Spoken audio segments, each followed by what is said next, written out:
अस्सलाम वालेकुम फ्रेंड्स, मैं प्रोफेसर एस जे आपको अपने चैनल प्लांट्स लवर पर खुशामदीद कहता हूँ। फ्रेंड्स, आज हम कोरिएंडर धनिया उगाना सीखेंगे कि हम इसे गमलों में किस तरह से उगा सकते हैं और अपने किचन की नीड्स को पूरा कर सकते हैं। ये हमारी हर कुकिंग डिश में इस्तेमाल किया जाता है।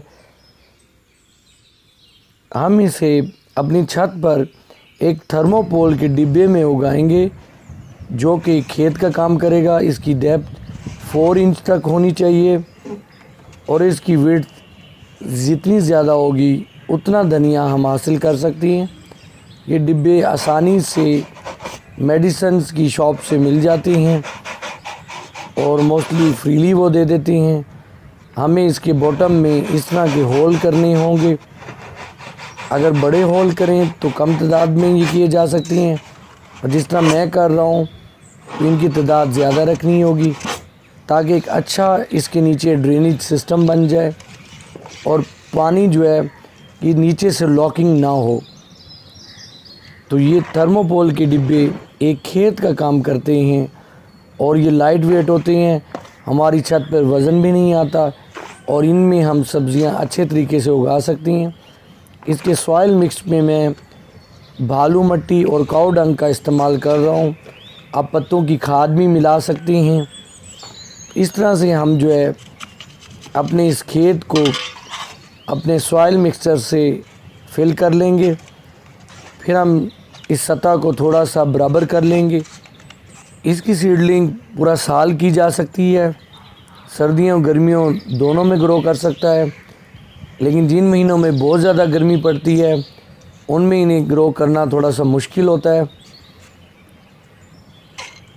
सीडलिंग के लिए फ्रेश सीड्स का इस्तेमाल करें, जर्मिनेशन जल्दी हो जाती है।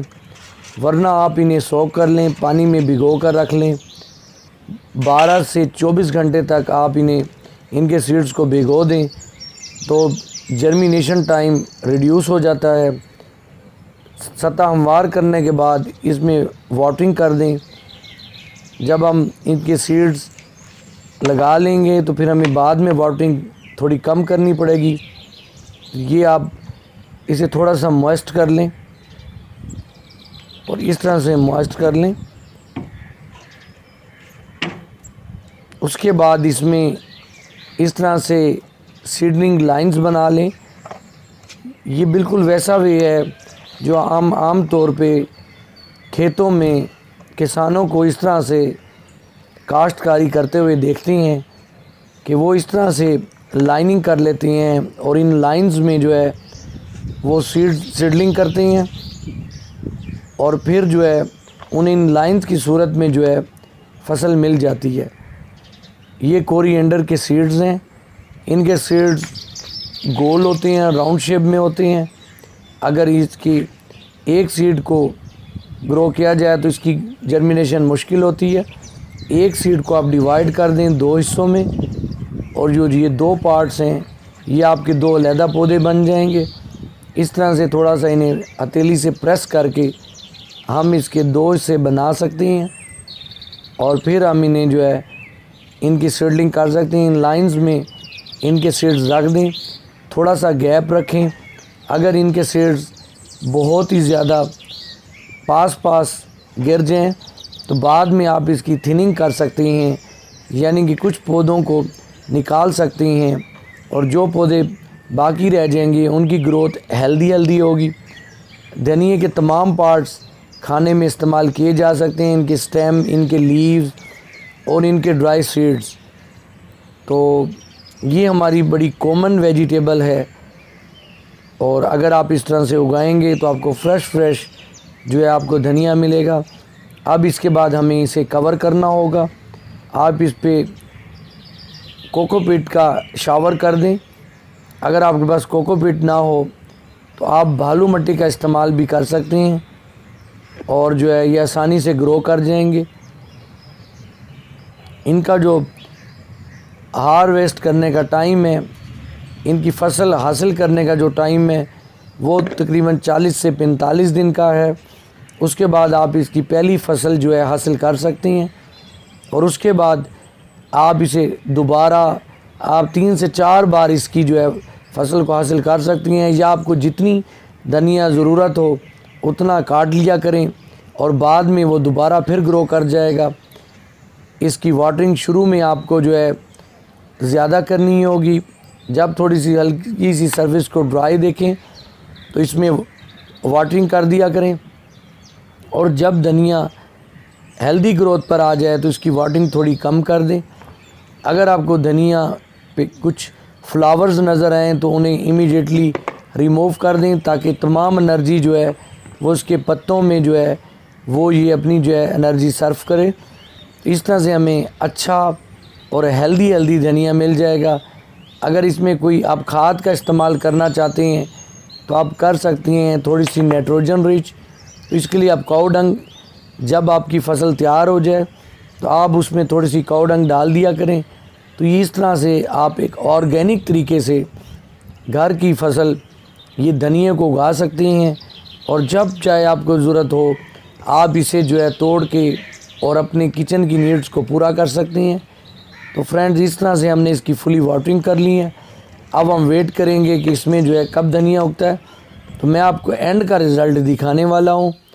ये देखें फ्रेंड्स, ये 40 दिन के बाद जो है हमारा धनिया जो है फुली तैयार हो चुका है, और ये आप देख रही हैं इसकी कितनी अच्छी ग्रोथ हुई है।